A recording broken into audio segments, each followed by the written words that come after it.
നല്ലവനായ ഒരു ഉണ്ണിയെക്കുറിച്ചാണ് ഇന്നത്തെ വീഡിയോ. ആദ്യമായാണ് എൻ്റെ ചാനൽ കാണുന്നതെങ്കിൽ ഒന്ന് സബ്സ്ക്രൈബ് ചെയ്യാൻ മറക്കല്ലേ. സുന്ദരനും സുമുഖനും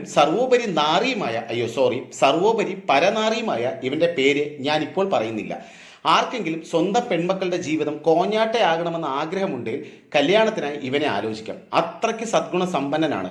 ഇവനെക്കുറിച്ച് ഇവൻ്റെ നാട്ടുകാരൻ പറയുന്നത് നമുക്കൊന്ന് കേൾക്കാം. ഇവിടുത്തെ ഒരു വാർഡിൽ കുറഞ്ഞത് 1000 ആൾക്കാരുണ്ടാവുമല്ലോ. ഈ 1000 ആളോട് സവാദിനെ കുറിച്ചിട്ട് ചോദിച്ചാൽ മതി. ഒരാൾക്ക് ഒരു മോശം അഭിപ്രായം അവിടെ ഉണ്ടാവില്ല. നല്ല ചെറുപ്പം. ചേട്ടൻ പറയുന്നത് പോലെ അത്രയ്ക്ക് തങ്കപ്പെട്ട ചെക്കനാണ് നമ്മുടെ സവാദ്. ഇവൻ തങ്കപ്പനല്ല, പൊന്നപ്പനാണ്, പൊന്നപ്പൻ. പക്ഷേ സവാദ് ഇപ്പോൾ ഒന്ന് വൈറലായിട്ടുണ്ട്. നിങ്ങൾക്ക് ഇപ്പോഴും ആളെ പിടികിട്ടിട്ടില്ലെങ്കിൽ ഞാൻ ഒന്നുകൂടെ ഒന്ന് വ്യക്തമാക്കി തരാം. മുന്നേ ചെക്കനൊന്ന് ഫേമസ് ആയതാണ്. 2023 നെടുമ്പാശ്ശേരി KSRTC ബസ്സിനകത്ത് വെച്ച് മസ്താനി എന്ന പെൺകുട്ടിയോട് വളരെ മോശമായ രീതിയിൽ ലൈംഗിക വൈകൃതം കാട്ടിയതിന്റെ പേരിൽ മസ്താനി എന്ന പെൺകുട്ടി ധൈര്യപൂർവ്വം അതിനെ എതിർക്കുകയും കേസ് കൊടുത്തതിന്റെ പേരിൽ സവാദിനെ അന്ന് പോലീസ് അറസ്റ്റ് ചെയ്തിരുന്നു. അതിനുശേഷം കുറച്ച് ദിവസങ്ങൾ കഴിഞ്ഞ് സവാദ് ജയിൽ മോചിതനായപ്പോൾ മെൻസ് അസോസിയേഷൻ സവാദിനെ പൂമാലയിട്ട് സ്വീകരണം നൽകിയിരുന്നു.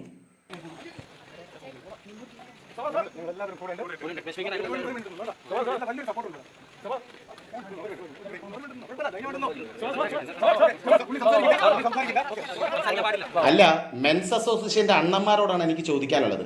അന്ന് ഇവനെ ഇങ്ങനെ മാലയിട്ട് സ്വീകരിക്കാൻ ഇന്ത്യക്ക് വേണ്ടിയിട്ടോ അല്ലെങ്കിൽ കേരളത്തിന് വേണ്ടിയിട്ടോ എന്തെങ്കിലും ധീരപ്രവർത്തനം ചെയ്തിട്ട് ജയിലിൽ നിന്ന് മോചിതനായതിനാണോ നിങ്ങളിങ്ങനെ ഇവനെ സ്വീകരണം കൊടുക്കുന്നത്? കഷ്ടം.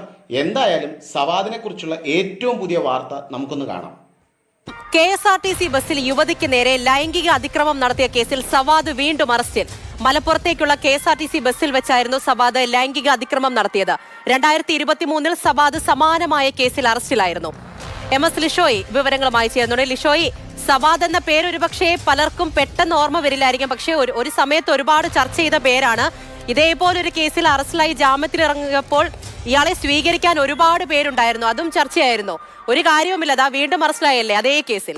ഇപ്പോൾ എന്തായി? 2023 നെടുമ്പാശ്ശേരി KSRTC ബസ്സിനുള്ളിൽ വെച്ച് ഇവൻ നന്ദിത മസ്താനിയോട് അപമര്യാദയെ പെരുമാറിയപ്പോൾ ആ കുട്ടി അന്ന് കേസ് കൊടുത്തിരുന്നു.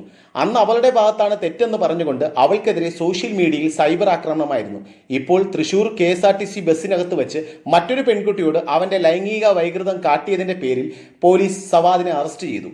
ഇപ്പോൾ സോഷ്യൽ മീഡിയയിൽ അവനിലൂടെ ഇതേ ബുദ്ധിമുട്ടുകൾ അനുഭവിച്ച വേറെയും പെൺകുട്ടികൾ പ്രതികരിക്കുന്നുണ്ട്.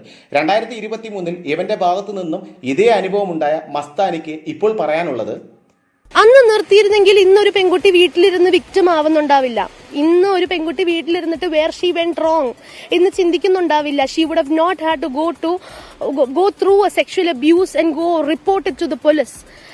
അന്ന് 2 വർഷം മുന്നേ ഇവനെ നിർത്തിയിരുന്നെങ്കിൽ ഈ 2 വർഷമായി I swear there has been a lot of women അത്രയും പെമ്പിളെ രക്ഷപ്പെട്ടു. ഈ പെൺകുട്ടി ഇപ്പോൾ ഹാപ്പിയാണ്. കാരണം 2023 ഇവൾക്കുണ്ടായ ഇതേ അനുഭവം ഇവൾ അന്ന് തുറന്നു പറഞ്ഞപ്പോൾ എല്ലാവരും ചേർന്ന് ഇവളെ ഒറ്റപ്പെടുത്തുകയും സവാദിനെ സപ്പോർട്ട് ചെയ്യുകയും ചെയ്തിരുന്നു.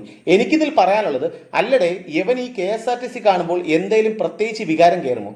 ഇവന് സത്യത്തിൽ ലൈംഗികമായിട്ടുള്ള എന്തോ മാനസിക രോഗമുണ്ട്. എത്രയും പെട്ടെന്ന് ഒരു ഹോസ്പിറ്റലിൽ കാണിക്കുകയോ അല്ലെങ്കിൽ കടുക്ക വെള്ളം കൊടുക്കുന്നതോ വളരെ നന്നായിരിക്കും. ആണുങ്ങളുടെ വില കളയാനുണ്ടായ മെൻസ് അസോസിയേഷനിൽ ഇപ്പോൾ ഇവന്റെ കാര്യത്തിൽ ഒന്നും പറയാനില്ലടേ നിനക്കൊന്നും. ആദ്യ പ്രാവശ്യം ഇവനെ പോലീസ് പൊക്കിയപ്പോൾ തന്നെ ഇവന് കിട്ടേണ്ട ശിക്ഷ ലഭിച്ചിരുന്നുവെങ്കിൽ ഇവൻ വീണ്ടും ഇത് ആവർത്തിക്കുമായിരുന്നില്ല. സത്യത്തിൽ സ്ത്രീകളോട് ഇങ്ങനെ അതിക്രമം കാണിക്കുന്നവന്മാരെ ചെയ്യേണ്ടത് ബാഹുബലി സിനിമയിലെ ഈ ഒരു സീൻ ഞാനൊന്ന് കടമെടുക്കുന്നു. ആ സമയത്ത് ഇയാൾ അവരുടെ ദേഹത്ത് കൈവച്ച് തടവി. എന്റെ ശരീരത്തിലും കൈവയ്ക്കാൻ നോക്കി. അവന്റെ വിരലുകൾ വെട്ടി ഞാൻ. നീ ചെയ്തത് തെറ്റ്. സ്ത്രീകളുടെ മേൽ കൈവച്ചാൽ വെട്ടിയരിയേണ്ടത് വിരലുകളല്ല.